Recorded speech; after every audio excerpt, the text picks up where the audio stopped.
Toujours ici à la maison de l'entreprise avec cette magnifique organisation qui est Cap vers l'inclusion, organisée par City.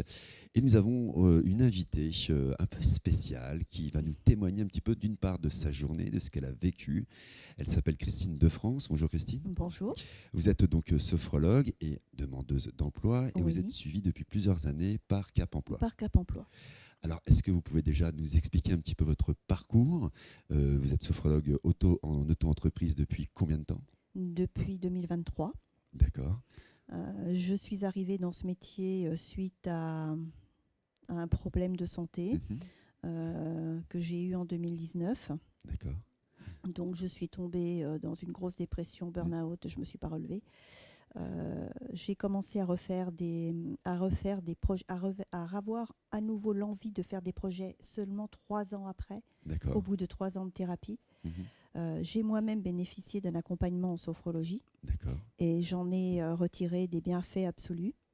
Et j'ai eu envie, logiquement, de m'orienter vers l'accompagnement. D'accord. Et alors, c'est comme ça que vous avez rencontré Cap Emploi ? C'est par rapport à cet accident de la vie, effectivement. Ça a commencé par l'intermédiaire d'un ami. Je ne voulais absolument pas en entendre parler. Qui a insisté pendant un bon moment pour que je fasse ce dossier de demande à la MDPH. Ça, c'était douloureux, rien que ça. Ça a été très, très douloureux, déjà pour accepter le fait que je puisse avoir un handicap. Oui. Parce que pour moi, non, j'étais fatiguée, j'allais me reposer un temps et puis j'allais repartir.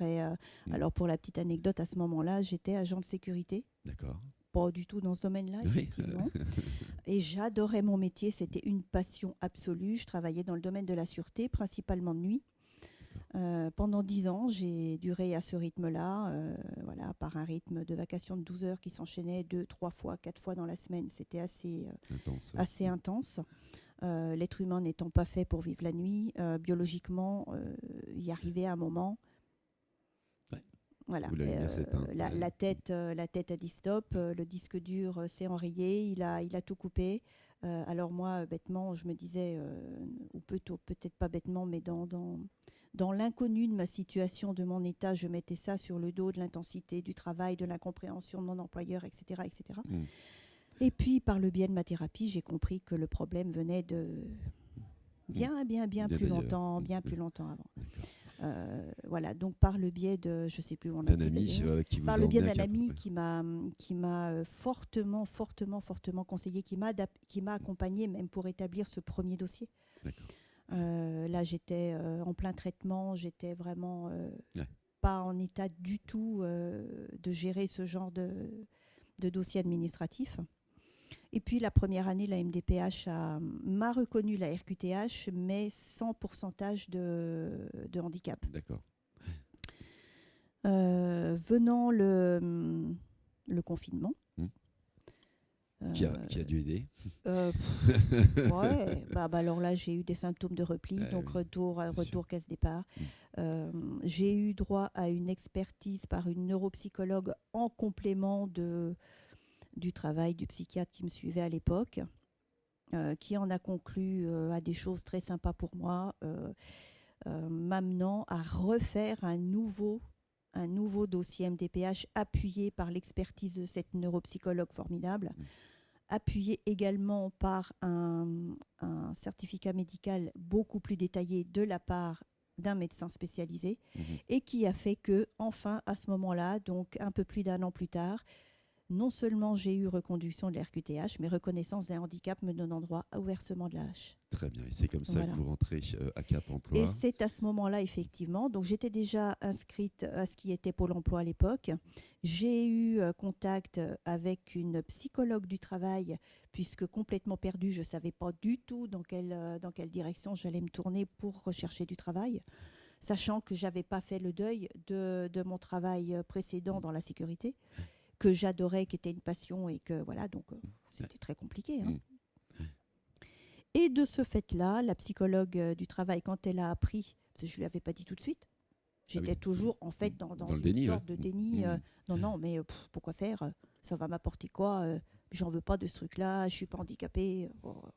Complètement loufoque, mais à l'époque, c'était ça. Je ne l'acceptais pas, en fait. Mmh. Et quand elle a su effectivement que j'avais une reconnaissance RQTH, elle m'a dit mais en fait, votre suivi n'est pas du ressort de Pôle emploi. On va vous orienter vers un conseiller Cap Emploi qui sera plus à même de vous apporter des solutions, des conseils, etc., de vous suivre de manière plus constructive.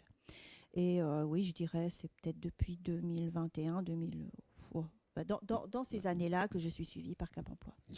Et alors justement, formation de sophrologue, puisque c'est quelque chose sur lequel vous êtes orienté avec Cap Emploi. Oui, non, c'est au départ, si je dis n'importe quoi, si c'est avec ma conseillère. Je vous prie de m'excuser, c'est la fin de la journée. C'est pas grave. Oui. Effectivement, c'est ma conseillère Cap Emploi du moment qui m'a extrêmement bien appuyée pour faire une demande de subvention de Pôle emploi. Pour la formation. Ouais. Qui était extrêmement réfractaire à financer cette formation. Alors, je suis passée par des étapes pas très sympas pour moi, parce qu'à l'époque, effectivement, saturation cognitive, j'arrivais pas à me concentrer plus de 2 ou 3 heures maximum, c'était très très très compliqué à gérer. On a quand même bataillé avec, plutôt ma conseillère Cap Emploi a bataillé, et in extremis, la veille d'entrée, quasiment le vendredi, je rentrais en formation 2 jours après, le lundi. Le vendredi, elle m'annonce, écoutez, ça y est, c'est bon, votre subvention est accordée. Oui, là, c'est la respiration. Ah ouais, et je rentre en formation 2 jours après. Et là, c'était parti pour 10 mois de formation. Très bien. On va passer du coq à l'âne, si je puis dire. Quoique, aujourd'hui, vous avez passé toute la journée ici. Vous avez assisté à la conférence de la marraine de l'événement et vous avez participé à des ateliers. Oui. Est-ce que vous pouvez un petit peu justement nous parler, qu'est-ce que ça vous a apporté cette journée de conférence et d'ateliers ? La conférence, pour moi, a été émotionnellement extrêmement intense, puisque quand j'entendais parler « j'ai confiance en moi, mais… » je me cache derrière mon handicap et j'en fais quelque chose qui m'empêche d'avancer. Et surtout, je ne me fais pas accompagner. Voilà. Donc, quand on entend ce discours-là et quand on voit le résultat absolument extraordinaire qu'il peut y avoir par cette prise de conscience, eh bien, on a beau être dans l'accompagnement, on a beau avoir les clés, on a beau avoir les outils, mais effectivement, je confirme qu'il est extrêmement important de continuer d'être accompagné et de ne surtout pas hésiter à aller pousser les portes qui peuvent nous permettre ne pas être seul. Ne pas être seul, ne pas être seul, ne pas hésiter à aller demander un accompagnement quel qu'il soit pour retrouver de la force et pour reprendre cette prise de conscience de se dire, en fait, oui, c'est vrai, j'ai quelque chose… j'ai un petit plus ou quelque chose de différent par rapport aux autres. Cependant, j'ai toujours mes compétences qui sont bien installées et je peux toujours être en capacité d'apporter ces compétences-là. Ne cachons rien. Ne cachons rien et surtout ne le cachons pas à soi-même. C'est exactement. Cet atelier, les ateliers, vous avez fait combien d'ateliers aujourd'hui ? J'en ai fait un. J'ai fait l'atelier de coaching qui a suivi la conférence. J'en sors juste à l'instant. Alors, qu'est-ce qui vous a apporté cet atelier de coaching avec Sandrine Elfares, pour la citer ? Une confirmation de ce que j'avais récupéré comme information pour moi pendant la conférence, à savoir que effectivement la posture, le fait d'être sûr, de donner confiance en soi, mais pour donner confiance à l'autre, il faut déjà avoir confiance en soi. Exactement. S'installer dans la posture de confiance en soi. Mais la posture, c'est pas seulement la manière dont vous placez votre corps, c'est aussi la manière dont vous vous habillez, la manière dont vous vous apprêtez et la manière dont vous vous préparez aussi dans votre esprit à aller vers l'autre. Et c'est très important. Et donc vous en sortez de cet atelier d'une manière assez positive. Vous avez appris des choses. Ça a conforté des choses. Ça a conforté des choses, ça a renforcé des choses.